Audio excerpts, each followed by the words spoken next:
With the state of things with the gaming industry and game companies, it's safe to say that gamers and AAA game studios are no longer on the same page. And this has been made evident with the straight up warfare that has been going on, with gamers hating games and boycotting games that have been released, and game studios insulting and hating and also fighting back against gamers in a very negative way. And with how bad things have been for the AAA game companies and studios, most of us have actually begun to give up on them.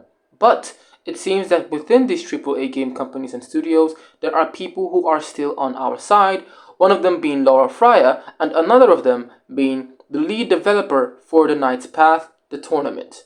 And if you're wondering what I'm talking about, I'm referring to the article that was posted by Vara Dark on Phantom Pulse, which was titled "The Knight's Path Lead Developer Exposes How AAA Video Games Turned Its Back on Gamers and Why Indies Are Thriving." Within the article, she said, "The Western AAA game industry has increasingly shifted its focus away from the core audience that turned the industry into a powerhouse. And rather than prioritizing the preferences and expectations of the gamers who made the industry so massive, many companies now center their efforts on creating products that cater to narrower and less engaged demographics.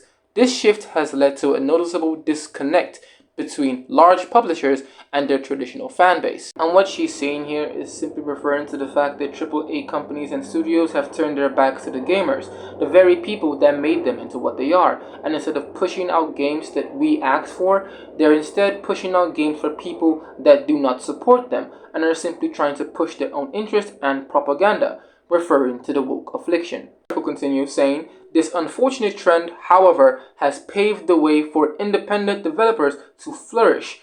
Unlike their corporate counterparts, indie studios possess the agility to adapt quickly to emerging trends and gamer feedback. By prioritizing innovation, community engagement, and authenticity, these developers have successfully produced games that resonate deeply with players." And what she's saying here is, while the AAA game companies and studios continue to push out games and content for the lower demographic and not their actual fan base, the indie game studios have been the ones supplying us with the games that we want, the games that we asked for, and the games that we love. The article continues forward to mention a game that was released in December 2023, which is Knight's Path, the tournament, which was released to very positive reviews on Steam. It is a short medieval RPG featuring challenging combat, an immersive progression system, and a nice little story. It serves as an announcement, a combat concept demo, and a teaser for the forthcoming open-world RPG Knight's Path, which is currently in active development. It seems that Vara even got the chance to even speak with the producers of Knight's Path. She asked them what their plans were regarding the scope of the full release, and they responded, "Knight's Path will be a proper open-world story-driven RPG. Of course, as a small indie team, we're keeping the scope modest. The open world will be compact but dense, featuring one town, one village, castle ruins, forests, valleys, and other areas to explore." And honestly speaking, from my perspective, the fact alone that they're creating a world, even though it's a small one, the fact that they're creating one that's going to be full of content for us to explore and actually see and enjoy is good. Compared to what AAA game studios are doing, how they constantly create gigantic open landscapes with nothing in them. And all we end up doing is just roaming around enjoying the view, if the view is even good. It goes to show that unlike AAA game studios, indie game studios believe in quality over quantity. They believe that pushing out good games once every couple years is a good thing, rather than pushing out one horrible game every single year. Proceed to continue and say that they plan to include 3 main weapon types: longswords, swords and shields, and bows.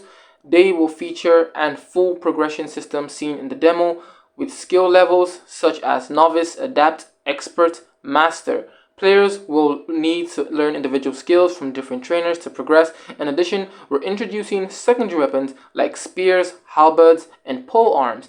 These won't have RPG style progression, but will still offer variety in combat. And regarding the story, they plan to be bold and strive to create a 16 to 28 hour long main campaign. Now, the simple thought alone that they're putting in this much work, despite being an indie game studio with a lower budget and a lower amount of people working on the game compared to AAA game companies and studios is something to be glad about. AAA game studios, with all their budgets, all their people working on the game, always seem to somehow push out trash. But we have this indie studio with a lower budget and a low number of people trying to push out the best game that they can. They're actually trying their hardest compared to what we've been seeing in AAA game companies. And Vara seemed to have actually raised a question with the people behind it, where she made mention of the fact that she did not necessarily like the voice acting and she was guessing that it was done with AI. The response was that she guessed correctly. The voice acting in the demo was done by AI, and it was probably the loudest critique we received, and we totally understand why. Back then we didn't have much of a choice, but for the full game, we don't plan on using any AI voices. Luckily, after the demo releases, many voice actors reached out to us, volunteering to lend their voices to the full game, and they absolutely plan to answer their call and give them that opportunity. I love this. I completely love this because of the fact that it goes to show that while AI is a very useful tool, it should not be the backbone of any company or organization. Because I don't want to play a game that was written by a computer, because it's probably going to be something generic and that we've already seen before, with a mishmash of different unique traits from other games that are similar taste. I want to see a unique game written by somebody else, made by people, and actually given that human touch that makes everything so fresh and unique.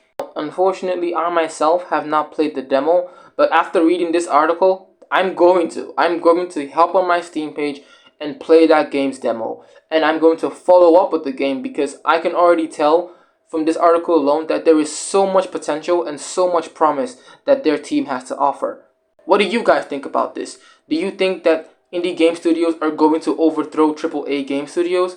Or do you think that they're just going to be a bit of a problem for them and they're going to be handled eventually? Let me know in the comments. And as always, if you enjoy my coverage, be sure to drop a like, subscribe, hit that notification bell, and I'll see you guys in the next video.